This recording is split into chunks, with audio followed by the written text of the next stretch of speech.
تو وہ جن کو براؤن صاحب کہتے ہیں وہ بنائے انہوں نے ایک خاص تعلیمی نظام سے. ہم جب ایچ ایس این کالج سے نکلے تو جب میں انگلینڈ گیا ایچ ایس این کالج کے بعد تو مجھے ایسے لگا کہ مجھے ایک انگلش پبلک اسکول بوائے بنایا گیا ہے, پاکستانی نہیں بنایا گیا. میرے اپنے کلچر سے بھی دور کیا گیا اس تعلیم کے نظام نے, میرے دین سے بھی دور کیا گیا. اور یہ صرف یہاں ہی نہیں تھا, جدھر جدھر انگریز نے حکومت کی, سنگاپور کے اندر انہوں نے چائنیز بھی میڈیم اور انگلش میڈیم کر دیا. جدھر بھی وہ گئے انہوں نے ایک انگلش میڈیم چھوٹی سی کلاس کے لیے, باقی دوسروں کے لیے, عوام کے لیے. اب اصولاً تو جب ہم آزاد ہوئے تھے تو ہمیں سب سے پہلے اپنا تعلیم کا نظام ٹھیک کرنا چاہیے تھا. ہمیں ایک سنتھسائز, ایک ہی سلیبس لانا چاہیے تھا, ایک ہی کریکولم, تاکہ ایک قوم بنتی. اس کے بجائے تین طرف نکل گئے. ایک طرف دینی مدرسے چلے گئے, ایک طرف اردو میڈیم اور چھوٹی سی کلاس کے لیے انگلش میڈیم. اور انگلش میڈیم بھی اس طرح تعلیم ایوالو ہوئی کہ وہ تعلیم کے اوپر کم زور تھا, دیسی ولایتی بنانے کا زیادہ زور تھا. طور طریقے سارے وہ لے لیے, ایٹیٹیوڈز وہ لے لی, ذہنی غلامی لے لی دوسرے کلچر کی. اور جو دیکھیں, ایک جو ملک یا ایک انسان جو چیز بکتی ہے دنیا میں وہ ہوتی ہے اوریجنل تھاٹ. جب آپ کسی اور کلچر کی ذہنی غلام بن جاتے ہیں تو آپ اچھے غلام بن سکتے ہیں, آپ بڑا کام نہیں کر سکتے. غلام صرف اچھا غلام بن سکتا ہے. جو ہونا چاہیے تھا ہمیں کہ ہمیں جو بھی تعلیم میں اگر آگے نکل گیا, ہمارے سے مغرب کہاں سے پہنچ گیا تعلیم میں, تو ہمیں ایک اسٹوڈنٹ پروفیسر کی ریلیشن شپ رکھنی چاہیے تھی. ہمارا تعلق ہونا چاہیے تھا ایک اسٹوڈنٹ اور پروفیسر کا, کیونکہ اسٹوڈنٹ پروفیسر سے آگے نکل جاتا ہے, غلام ہی رہتا ہے, اچھا غلام بن جاتا ہے. اور یہ جو ذہنی غلامی تھی یہ ہمیں اس انگلش میڈیم ایجوکیشن نے لے کے آیا. اور آج بھی لوگ کہتے ہیں جی, جب یہ آپ کہتے ہیں نا ایک کریکولم, تو وہ کہتے ہیں جی دیکھیں یہ تو پیچھے لے کے جا رہے ہیں. کیا چائنا کے اندر کتنے کریکولم ہیں, کوئی ملک جاپان میں کتنے ہیں, فرانس میں کتنے ہیں. جو بھی ملک آج اوپر جا رہے ہیں وہ ایک نیشن بناتے ہیں, ایک کریکولم میں. اور یہ کیوں نہیں ہوا؟ یہ اس لیے نہیں ہوا کہ اگر عمران خان کے بیٹے انگلش میڈیم پڑھ رہے ہیں, مجھے کیا ضرورت ہے پڑھنے کی یہ تعلیم کا نظام چینج کرنے کے لیے, کیونکہ میرے بچے تو پریویلیجڈ ہوں گے, اچھی نوکریاں ان کو ملیں گی, ان کا سٹیٹس بن جائے گا سوسائٹی میں, اچھی جگہ شادیاں ہو جائیں گی. تو اس لیے بجائے انگریز کا جو سسٹم چینج کرتے ہم نے اس کو اور بڑا کر دیا. تھوڑے سے انگلش میڈیم سکول تھے اور زیادہ بڑے بن گئے. سب سے آسان آج اگر آپ نے پیسہ بنانا ہے, ایک انگلش میڈیم کا کوئی نام رکھ دیں, آکسفورڈ, کیمبرج وغیرہ, اس کا سکول کر کے اچھا ایک انگلش میڈیم سکول بنا دیں, آرام سے آپ پیسے بنا سکتے ہیں.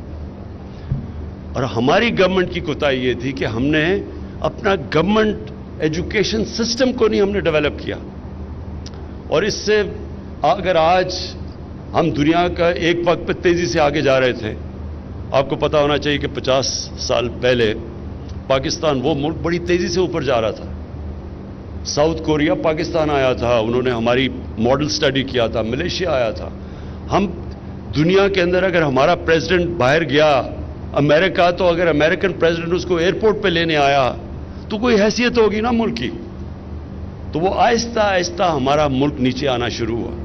اور اس میں بہت بڑی وجہ ہمارا تعلیم کا نظام تھا. ہم نے صرف ایلیٹسٹ سسٹم بنا دیا, تھوڑے سے ایلیٹ کے لیے اچھی تعلیم, اور باقیوں کو جو باقیوں کا سسٹم تھا. یہ بھی میں آپ کو بتا دوں, گورنمنٹ سکولز میں جب ہم بڑے ہو رہے تھے تو بہترین پاکستان کا انٹلیکچوئل گورنمنٹ سکول سے نکلتا تھا. گورنمنٹ سکول میں سٹینڈرڈ اس سے بہت بہتر ہوتی تھی. آہستہ آہستہ گورنمنٹ سکول نیچے جانے شروع ہو گئے.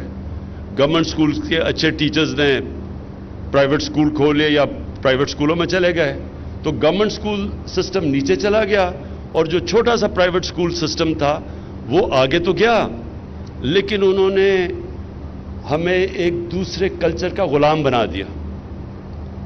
تو یہ جو آپ یہ شفقت محمود اور آپ فیڈرل منسٹر اور آپ نے جو خاص طور پہ کیا مراد، یہ بہت بڑا ایک چینج ہے. یہ ایک وقت آئے گا کہ لوگ ریئلائز کریں گے یہ ایک ٹرننگ پوائنٹ ہے. یہ اور یہ ایک دم میں ٹھیک نہیں ہوگا. یہ مشکل ہے، یہ آسان نہیں ہے. یہ بھی ذہن میں ڈال لینا کہ آسان نہیں ہے. کہیں گے جی ٹیچرز نہیں ملتے انگریزی کے، کیونکہ سر بجائے یہ کہ تھوڑے سے لوگوں کو انگریزی پڑھائیں، سب کو انگریزی پڑھائیں، تو ساروں کو پڑھائیں. کیونکہ اگر انگریزی سے ہائر ایجوکیشن میں آپ نے سیکھنا ہے تو سب انگریزی پڑھیں، لیکن انگریزی ایک سٹیٹس سمبل نہ بنے. فنکشنز ہوتی ہیں، سارے پاکستانی بیٹھے ہوتے ہیں، فنکشن انگریزی میں ہو رہی ہوتی ہے، کوئی انگریز نہیں ہوتا. میں ابھی جب پرائم منسٹر بنا، فنکشن میں دیکھ رہا ہوں انگریزی میں شروع ہو گئی. میں ان سے پوچھا انگریزی میں کیوں بولی جا رہی ہے؟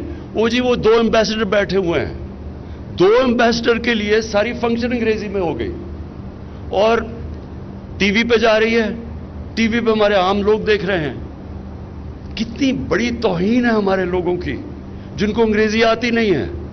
آپ ایک دوسری زبان میں فنکشن کر رہے ہیں، 80% لوگوں کو انگریزی نہیں آتی، تو ان کو آپ کیا کہہ رہے ہیں؟ کیا آپ کوئی نچلی قوم ہے؟ آپ اپنے لوگوں کے اندر احساس کمتری ڈال رہے ہیں انگریزی میں فنکشن کر کے. کبھی سنا ہے کہ چائنیز بیٹھے ہوں تو وہ 1-2 ایمبیسڈر ہوں تو وہ جا کے انگریزی بولیں؟ کبھی سنا ہے؟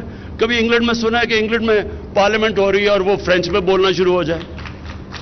یہ کہیں نہیں ہوتا. یہ ہماری پارلیمنٹ کے اندر انگریزی میں تقریر شروع ہو جاتی ہے، سینٹ میں انگریزی میں تقریر. اس لیے نہیں کہ کیونکہ وہ ان کو اردو نہیں آتی، وہ امپریس کرتے ہیں کہ میں پڑھا لکھا ہوں. میں نے عام دیکھا ہوا کئی دفعہ لوگ کھڑے ہوتے ہیں، کسی کو غصہ چڑھ گیا، وہ انگریزی میں بولنا شروع ہو جاتا ہے امپریس کرنے کے لیے لوگوں کو. یہ سٹیٹس سمبل انگریزی نہیں ہونا چاہیے، صرف ایک ہائر ایجوکیشن کے لیے زبان ہونی چاہیے. اور یہ جو آپ نے شروعات کی ہے کہ سب کو ہم اب اپنے لوگوں کو ایک کریکولم دیں گے، یہ پاکستان کی تاریخ میں بہت بڑی آپ نے موو کی ہے، جو آنے والے ٹائم میں آہستہ آہستہ آپ کو پتہ چلے گا کہ اس کا کتنا بڑا امپیکٹ پڑے گا ہماری سوسائٹی میں. اور ساروں کو ہم کیوں نہ سب کو موقع دیں انگریزی سیکھنے کا. اور بچے بڑی جلدی زبان سیکھ جاتے ہیں. سوئٹزرلینڈ کے اندر 4 زبانیں بچے بولتے ہیں، عام یورپ میں 2 زبانیں بولتے ہیں. ہم کیوں نہیں بولتے؟ بچے بڑی جلدی سیکھتے ہیں. تو ہم ان کو موقع بھی دیں. بچوں کو ہمیشہ اپنی زبان میں پڑھانا چاہیے، کیونکہ ساری ایجوکیشن کے اندر جتنی بھی ریسرچ ہے وہ ثابت کرتی ہے کہ سب سے تیزی سے بچہ اپنی زبان میں سیکھتا ہے. اور دوسری چیز، اور یہ بھی مجھے بڑی مراد آپ نے ٹیکنالوجی کا جو استعمال کیا، یہ اس سے بڑی چیزیں سالو ہو جاتی ہیں. دیکھیں ٹیکنالوجی ایک اب اس طرح آئی ہے، یہ جو آپ نے ساری چیزیں بتائیں کہ پوسٹنگ ٹرانسفر پہ پیسے چل رہے ہیں اور جتنی بھی یہ مارکنگ کے اوپر بھی، تو ٹیکنالوجی سے ہم اس ملک میں بدقسمتی سے کرپشن نیچے تک پہنچ گئی ہے. لوگ عادی ہو گئے ہیں کرپشن کے، اور اس کا طریقہ ہی اب یہ ٹیکنالوجی ہے. ہم FBR کے اندر کوشش کر رہے ہیں. 3 سال سے مجھے وہ ہر باری 6 مہینے اور 6 مہینے کہتے رہتے ہیں کہ FBR کو آٹومیٹ کریں، آٹومیشن لے کے آئیں. اور جیسی آٹومیشن آتی جائے گی، جب اس کا جو ٹیکس کلیکٹر اور جو شہری ہے اس کے اندر آپ رابطہ ختم کرتے جائیں گے، کرپشن نیچے آ جائے گی. اور اسی طرح جس طرح ہم نے شوکت خانم ہے، ہم نے آج سے 20 سال پہلے شوکت خانم کے اندر سب کچھ کمپیوٹرائز کر دیا، اپنا سافٹ ویئر ڈیولپ کیا، بالکل پیپر لیس ہو گیا شوکت خانم. اس کا نتیجہ کیا؟ کرپشن ہو ہی نہیں سکتی. جب اب سب چیز آپ کی کمپیوٹرائز ہو جاتی ہے، پیپر لیس ہو جاتا ہے، کرپشن ہم نے اب اپنی کیبنٹ میں کر دیا. پہلے اتنے کاغذ پڑے ہوتے تھے کیبنٹ میٹنگ میں، اب ہماری ساری پیپر لیس ہو گیا. ہم نے اپنی کیبنٹ کو ای گورننس پہ لے آئے. تو یہ جو آپ نے کیا مراد، اس سے بہت فرق پڑے گا. یہ جو آپ نے بالکل ٹھیک کہا کہ پوسٹنگ ٹرانسفر میں پیسہ دینا، اور خاص طور پہ جو ہماری فیمیل ٹیچرز ہیں ان کے لیے بالکل آپ نے ان کی زندگی آپ نے آسان کر دی. یہ بھی بڑا پازیٹیو سٹیپ ہے. جو سیکنڈ چیز کے اوپر میں بات کرنا چاہتا ہوں وہ ہے سیرت نبی. دیکھیں ٹیکنالوجی اتنی تیزی سے ایڈوانس کر رہی ہے، دنیا میں جس ریٹ پہ اب ٹیکنالوجی ایڈوانس کر رہی ہے، انسانی تاریخ میں کبھی ایسے نہیں ایڈوانس کیا. تو ٹیکنالوجی کے اوپر تو ہم نے اپنی بچوں کو لے کے آنا ہے، اور بچے اب موبائل فون کی وجہ سے بڑی جلدی ٹیکنالوجی سیوی ہو جاتے ہیں. لیکن جو اس کے ساتھ ساتھ اپنے بچوں کو ہم نے جو تربیت دینی ہے، یہ بہت ضروری ہے. یہ جو مینار پاکستان میں جو میں نے دیکھا، شرم آئی، تکلیف ہوئی کہ ہم کبھی ایسے تصور نہیں کوئی کر سکتا تھا جب میں بڑا ہو رہا تھا کہ اس طرح کی حرکتیں ہوں گی. یہاں میں ساری دنیا میں گیا ہوں، جو عورت کی عزت میں نے پاکستان میں بڑے ہوتے ہوئے دیکھا تھا، میں نے دنیا میں ایسی مسلمان دنیا میں تھی، لیکن مغرب میں ایسی عورت کی عزت نہیں جو یہاں ہم کرتے تھے. تو جو ہم یہ دیکھ رہے ہیں تباہی، اس کی ایک بہت بڑی وجہ یہ ہے کہ ہمارے بچوں کو تربیت نہیں کی جا رہی صحیح طرح. یہ ہمارے نہ دین کا حصہ ہے، نہ ہمارے کلچر کا حصہ ہے. جو حرکتیں اب ہو رہی ہیں، جو سیکس کرائم بڑھتی جا رہی ہے پاکستان میں، جو بدقسمتی سے موبائل فون کی جو نیگیٹو سائیڈ ہے، اس سے جو چیزیں بچوں کو اب موبائل فون پہ نظر آ رہی ہیں، انسانی تاریخ میں بچوں کا یہ ایکسپوجر نہیں تھا. اس لیے بہت ضروری ہے کہ ہم ساتھ ساتھ اپنے بچوں کی تربیت کریں، اور تربیت کرنے کا ایک ہی طریقہ ہے کہ ان کو اپنے نبی صلی اللہ علیہ وسلم کی زندگی سے آگاہ کریں. وہ دنیا میں سب سے عظیم انسان تھے، نہ کوئی آیا ہے نہ کبھی آئے گا. تو جب آپ ان کو ان کی زندگی سے بچوں کو صحیح معنی میں اسٹوڈنٹس کو بتاتے ہیں کہ وہ ایک عظیم انسان کیسے بنے. کوئی دنیا میں جو بھی سکسیسفل لوگ جن کو ہمارے بچے فالو کرتے ہیں، میں عام دیکھتا تھا ایک وقت بل گیٹس یا اسٹیو جابز یا اور بڑے نام جو کامیاب، ایک وقت ڈونلڈ ٹرمپ کی کتاب یہ پڑھا کرتے تھے. میں آج سے 30 سال کی پہلے کی بات کر رہا ہوں. تو جو کامیاب لوگ ہوتے ہیں ان کو لوگ پڑھتے ہیں کہ ہم ان کی کامیابی کا راز کیا ہے. تو دنیا کی تاریخ میں تو کوئی اتنا کامیاب انسان نہیں آیا جتنے نبی صلی اللہ علیہ وسلم تھے. اور اسی لیے قرآن میں حکم دیا گیا کہ ان کی زندگی سے سیکھو، ہماری بہتری کے لیے. اللہ تو بے نیاز ہے، وہ جو حکم کرتا ہے قرآن میں وہ ہماری بہتری کے لیے ہے. تو ہم جب تک اپنے بچوں کو پوری ان کی زندگی سے آگاہ نہیں کریں گے، کدھر سے وہ کدھر گئے، کیسے انہوں نے دنیا میں تاریخ میں سب سے بڑا انقلاب لے کے آئے، وہ کیا کوالٹیز تھی انہوں میں، وہ صادق اور امین تھے. اور آج تک کوئی بڑا لیڈر بنا ہی نہیں جو صادق اور امین نہ ہو. بڑے بڑے پرائم منسٹرز آئے اور بڑے بڑے پولیٹیشنز آئے، لیکن جو اوپر پہنچا جس کی دنیا عزت کرتی ہے، وہ ہمیشہ اس کی بنیاد ان کی کوالٹی صادق اور امین میں رکھی ہوتی ہے. قائد اعظم کے مخالف بھی کہتے تھے صادق اور امین ہے. نیلسن منڈیلا ہماری زندگی ہمارے دور کا سب سے بڑا لیڈر، سب اس کو کہتے تھے صادق اور امین ہے. اس کے مخالف بھی کہتے تھے. کبھی بھی لیڈرشپ اس کے بغیر نہیں ہوتی جو امانت دار نہ ہو اور جو سچا آدمی نہ ہو. تو وہ جو ان کی کوالٹیز ہیں جس نے ان کو ایک انسان کو اتنا عظیم انسان بنا دیا اور دنیا کا نقشہ بدل دیا، وہ ہمارے بچوں کو ان کوالٹیز کا پتہ چلنا چاہیے. تو ساتھ ساتھ ہم ٹیکنالوجی بھی سمجھائیں ان کو لیٹسٹ، ساتھ ساتھ ان کو 8, 9, 10 میں جو یہ ہم نے فیصلہ کیا ہے، یہ بھی آپ نے اتنا انفورس کرنا ہے جتنا ایک کریکولم کرنا ہے. یہ دونوں چیزیں آپ نے اسکولوں میں انفورس کرنی ہیں.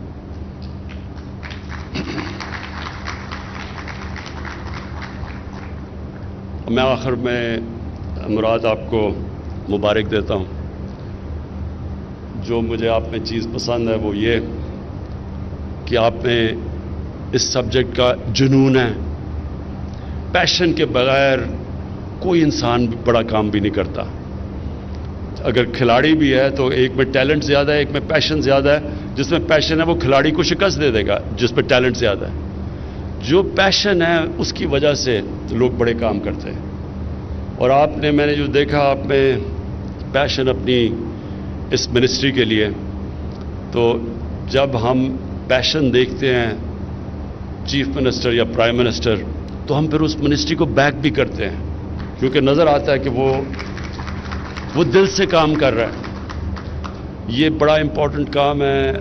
مراد، اگر آپ نے یہ کامیابی سے اسی طرح اگلے 2 سال آپ کے ہیں، پہلا تو سال سیکھنے میں لگ جاتا ہے، آپ کے پاس 2 سال اب ہیں، اس میں اگر آپ نے یہ جو چیزیں مجھے آپ نے بتائی ہیں اور یہ جو ٹارگٹ سیٹ کیے ہیں، تو اگر آپ اسی طرح چلتے گئے اور گورنمنٹ سکولز کا سٹینڈرڈ آپ نے اٹھا دیا. دیکھیں، گورنمنٹ سکول اس لیے امپورٹنٹ ہے، عام آدمی گورنمنٹ سکولوں میں جاتا ہے.